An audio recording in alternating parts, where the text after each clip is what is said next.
just to make the title race even more interesting? I think so, potentially, yeah. They would have looked at that game on Tuesday night and thought Liverpool look ruthless right now. They're peaking at absolutely the right time. They're just finding their rhythm, and Klopp has become the master of that. He's become the master with everything going on with his background staff, physically and mentally. They're like Olympic athletes now. They are built to peak at the end of the season.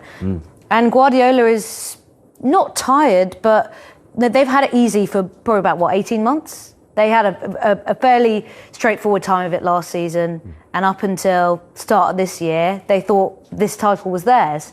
So it's hard when you're used to steamrolling a lot of teams, you're used to having a lot of things your way. As soon as things get nervy, you need to tap into something you've not experienced before, which is the pressure that you rarely have when you're at the top all the time and you've got best players in the world and the best manager in the world. So I think it is a real test of character for them to come through a game like that. And I think the fans would have seen that and thought, okay, I'm still feeling confident that this group and this manager can do it. But I think that game on Tuesday night would have made them very nervy, and then not to come out all firing at the start and have a bit of frustration up against a very well-organised Brighton side.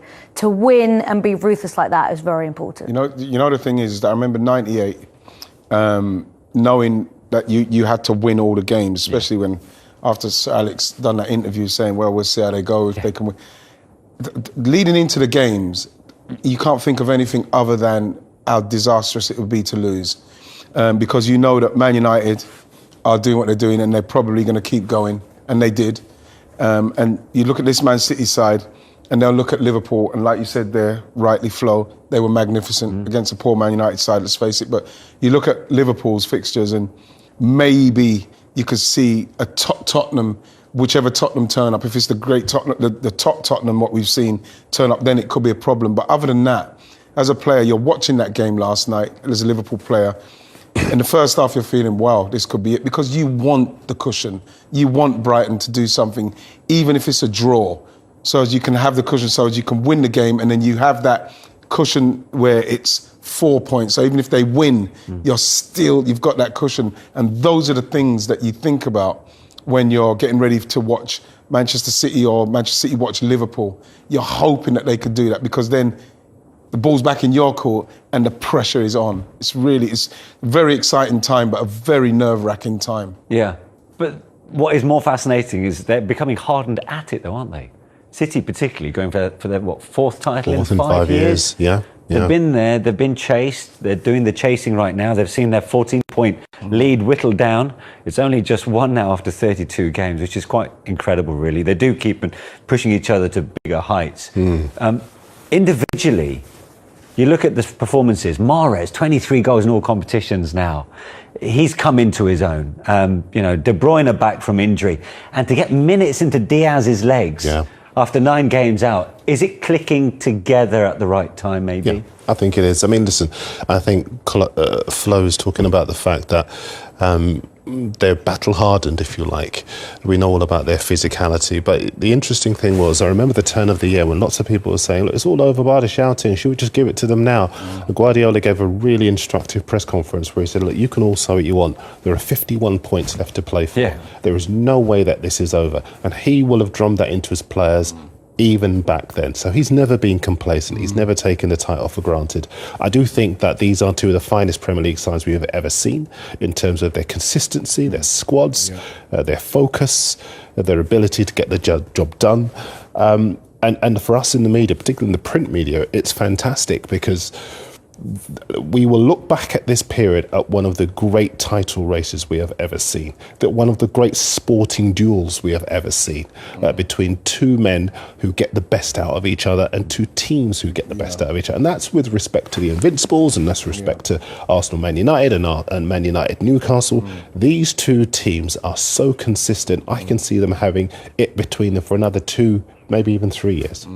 Let's have a look at the title run-in then, for both of them and what they've got left to play. There's a couple of games to be confirmed. So for Manchester City, that Wolves game away at Molineux, we expect it to be played between the Newcastle and the West Ham game.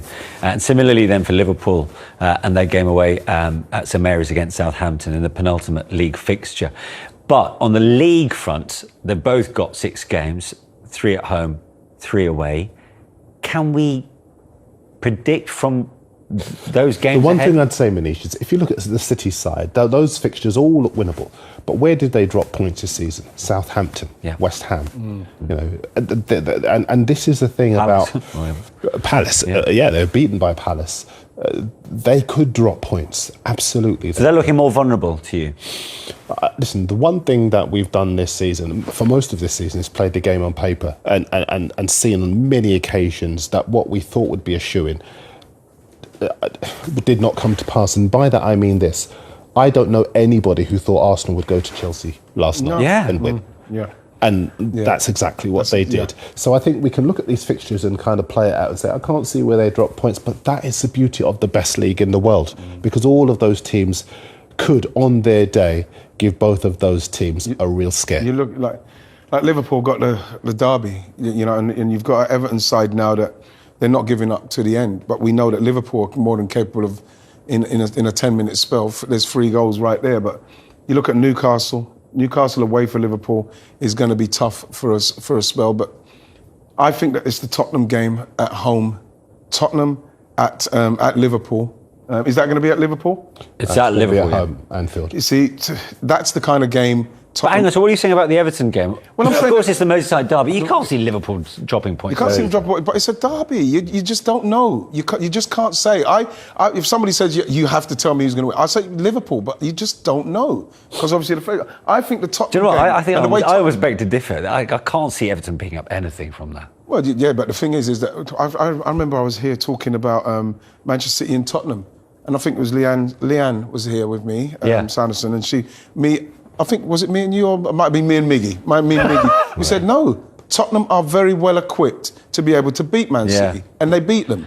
Now, they're very well equipped to be, because they've got the front men and they've got a defensive kind of surety, especially when they've got the 5 away from home, where they can frustrate you, but they can also, they can hurt you at the other end. You know, just one other thing, actually, on the title race, which I think is fascinating. If you look at Liverpool's last 2 games, right, so, of course, Manchester City in the FA Cup and the way they destroyed Manchester United, I feel City have inadvertently given Liverpool a bit of a leg up here to rediscover their swagger, because the changes they made to their lineup in the FA Cup semi-final, they both made 7, right? But they both had contrasting challenges in the Champions League the games before. But Liverpool put City to the sword in that first half by going 3 up. And after that, you can see they picked up where they left off against United. Salah's banging form, Diaz is brilliant. You know, suddenly Mane is the man ahead of Jota and Firmino. And then you got Thiago playing the way he is. I actually think Liverpool have been given a bit of a helping hand, a psychological edge from that City Cup win. What do you think, Flo? I think so. There's a swagger about them. I think it's given them a massive boost, and when you're beating the team that you're fighting for the title for, that's going to give you a huge confidence boost, a huge psychological boost. And then you've got a win against a long-time rival of Manchester United at home in front of that crowd. I think they've got a lot of confidence, but I think Guardiola is very good at getting his side to move on from failures or disappointment. And I think losing that cup semi-final, I think they'll be able to put that to bed quite quickly, because they'll say, right, now we've got to keep going for what's still left to fight for. Still got the Champions League and they've still got the Premier League. So I think they can fully focus on that, whereas Liverpool still have that now distraction of being in the Champions League, and that's going to be a lot for that group to cope with, because they are a very strong group. They do have depth, but defensively, that depth isn't as strong. So if they do suffer any sort of injuries, that might be what unravels them. You know what? It's because I see the Tottenham game as a banana skin, simply because I'm actually desperate for Liverpool in this era, in this time, this manager, this special vibe that I'm feeling with Liverpool. I would love them to do the quadruple. I'd love them to do it. I would love them to do it, because, you know what, you couldn't find a more befitting team of it in the way that they have. And you know what, City to a certain extent, you think City with an out-and-out striker probably can be doing the same thing, but Liverpool in the current climate, I really would like for them to do. And what I like about Liverpool at the minute is that when you talk about it, Jurgen Klopp's he's not shutting it down like, no. He's embracing that. Yeah. Because he knows what his team's capable of, and this is what I love about it. This is something that you're going, destiny, man. I think that there's something special happening for Liverpool this season. Which will be spine-tingling.